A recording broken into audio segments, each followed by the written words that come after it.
This is a land of incredible beauty, but it is also a land of constant struggle. Every creature here is locked in an eternal battle for survival. The silence was not truly silent. It was filled with the hum of insects and the distant calls of unseen birds settling down for the night. A herd of zebra grazed peacefully, their black and white stripes a dizzying pattern in the fading light. They were alert, their ears twitching at every sound, their dark eyes scanning the horizon for any sign of danger. In this world, a moment of carelessness can be your last. The feeling was one of tension, a quiet, humming energy that said anything could happen. This is the raw, untamed heart of Africa, a place where legends are born and kings are made. This landscape has been the same for thousands of years. It's a stage for the greatest drama on Earth, the hunt. Every blade of grass, every rocky outcrop, every winding riverbed is part of this theater of life. The rules are simple and brutal. The strong eat, and the weak are eaten. It is a world without mercy, but also a world of incredible balance. Every animal has its place, its role to play in the grand cycle. As the shadows grew longer, they seemed to stretch out like dark fingers reaching across the plains. Something was about to happen. The savanna was holding its breath, waiting. The last rays of sunlight touched the top of a giant acacia tree, making it glow for a final, glorious moment. Then darkness began to creep in from the east, swallowing the land. The stars started to appear, one by one, like tiny cold diamonds scattered across a black velvet cloth. This was the time of the predator, a time for silent paws, sharp claws, and even sharper teeth. The night was not a time for sleep. It was a time for hunting, a time for fighting, and a time for survival. The stage was set for a clash of titans, a battle that would shake the very ground of the savannah. He was the undisputed king, a magnificent male lion, his mane a thick, dark frame around a face scarred by countless battles. Each scar told a story of a challenge met, of a rival defeated, of his right to rule defended. He moved with a slow, deliberate confidence, his huge paws making almost no sound on the dry earth. This was his kingdom, and everything the light touched was his to command. His muscles rippled under his tawny coat, a testament to his raw, brute strength. He was power made real, a walking engine of destruction. His golden eyes, even in the dim light, missed nothing. They held the wisdom of a king who had fought for everything he had. In the branches of a marula tree, another predator watched the world below. This was the leopard, a master of stealth and shadow.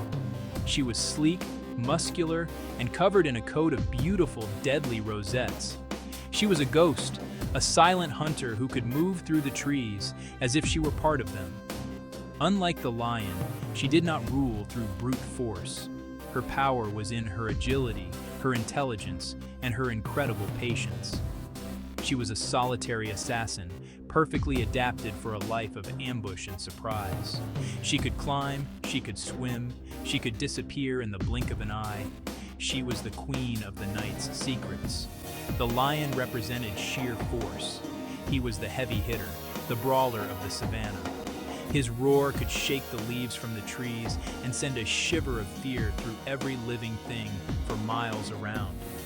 His strategy was simple: overwhelm his opponent with unstoppable power. He didn't need to be clever or sneaky. His size and strength were enough to solve most of his problems. He was the ruler of the open plains, a symbol of royal authority and raw, untamed might. His world was one of direct confrontation, of roaring challenges and head-on collisions. He was the day, the sun, the roaring fire. The leopard was the exact opposite. She was the master of the unseen. Her world was one of shadows, of silent stalks, and of lightning-fast attacks from nowhere. She was a planner, a strategist. She would watch her prey for hours, learning its habits, waiting for the perfect moment to strike. Her power was not in a roar, but in a whisper. She could drag a kill twice her own weight up a tree to keep it safe from scavengers like hyenas, or even from the king himself. She was the night, the moon, the silent blade in the darkness. Two very different hunters, two very different styles, living in the same dangerous world. The leopard had made a kill. A young impala, taken with a swift and silent attack. She had done what leopards do best. She had started to drag her prize towards the safety of a large acacia tree. Hoisting the heavy carcass was hard work, but essential for her survival. Leaving it on the ground was an open invitation to thieves. The scent of fresh blood, however, is a powerful perfume on the savanna. It travels on the breeze, carrying a message that is impossible to ignore. It is a dinner bell for some and a warning for others. Tonight it was a signal that would lead to a dramatic confrontation. The lion, patrolling the edge of his territory, caught the scent. He stopped dead, his great head lifting, his nostrils flaring. He tasted the air, blood, and close. His instincts took over immediately. In this kingdom, possession is decided by strength, not by who made the kill. A free meal was a free meal, and the king was not one to pass up an easy opportunity. He changed direction, his slow, confident walk turning into a determined stride. He moved directly towards the source of the scent, a low growl rumbling deep in his chest. He was not asking. He was coming to take what he believed was his. The leopard heard him coming. She was strong, but she was not a fool.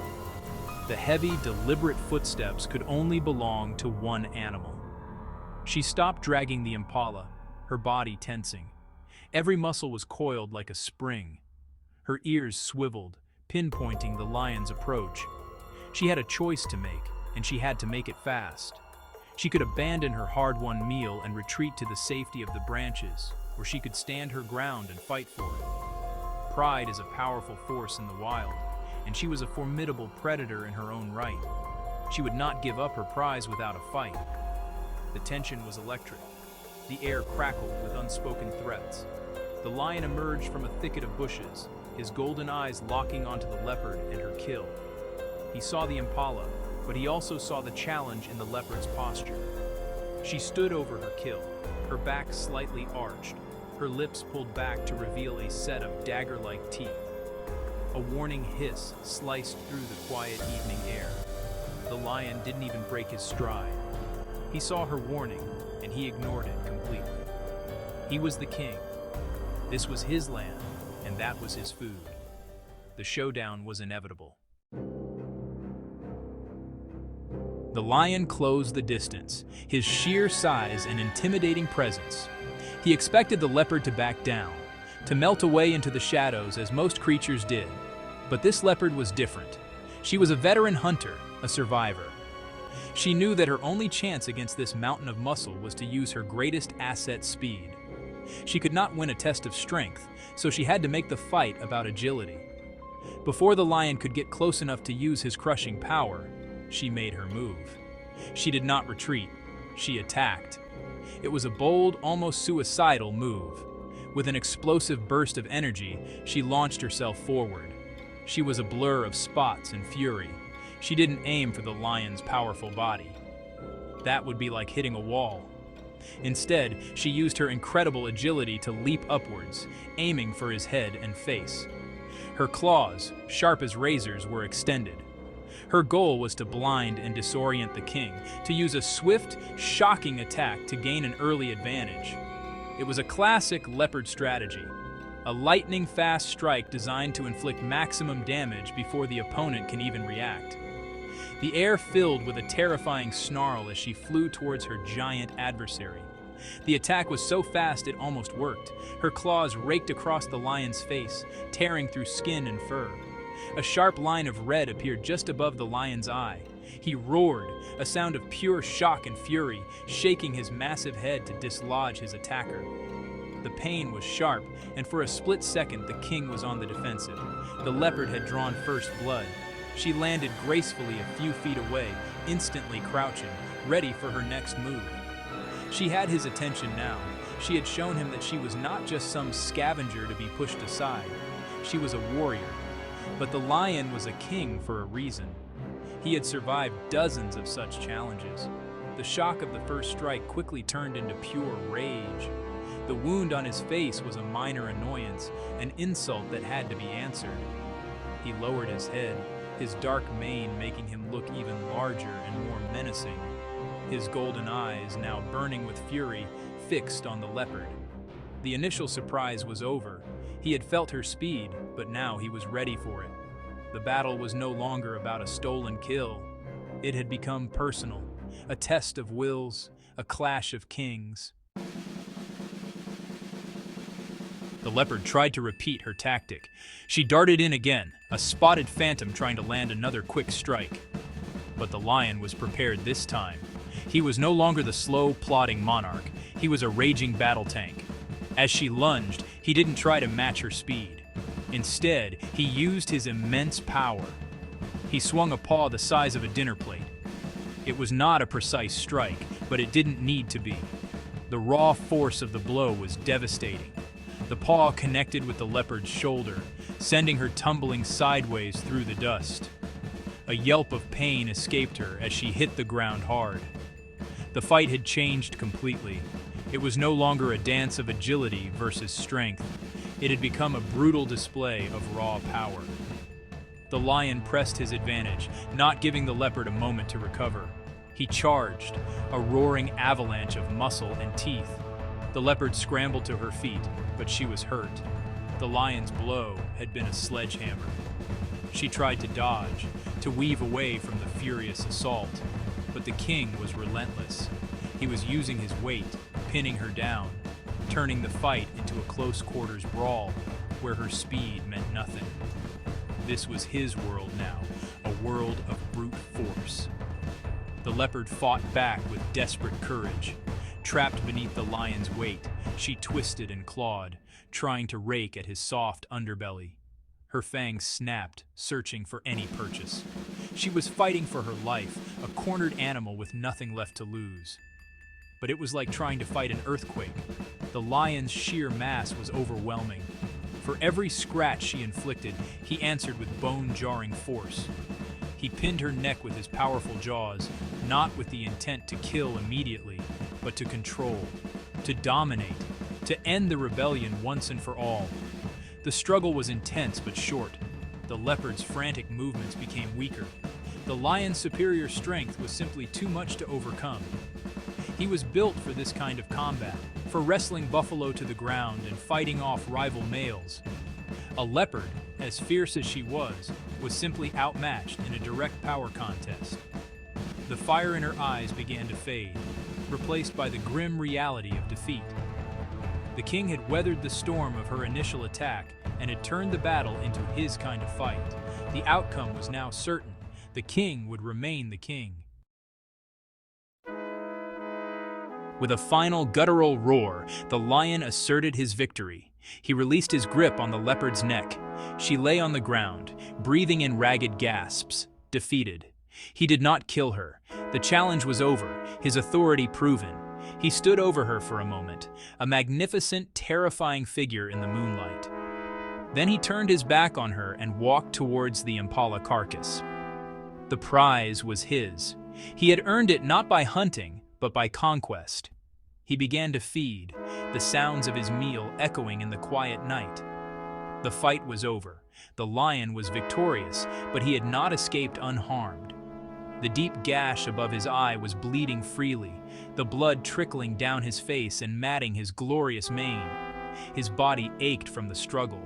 The leopard's desperate claws had left their mark on his shoulders and flanks.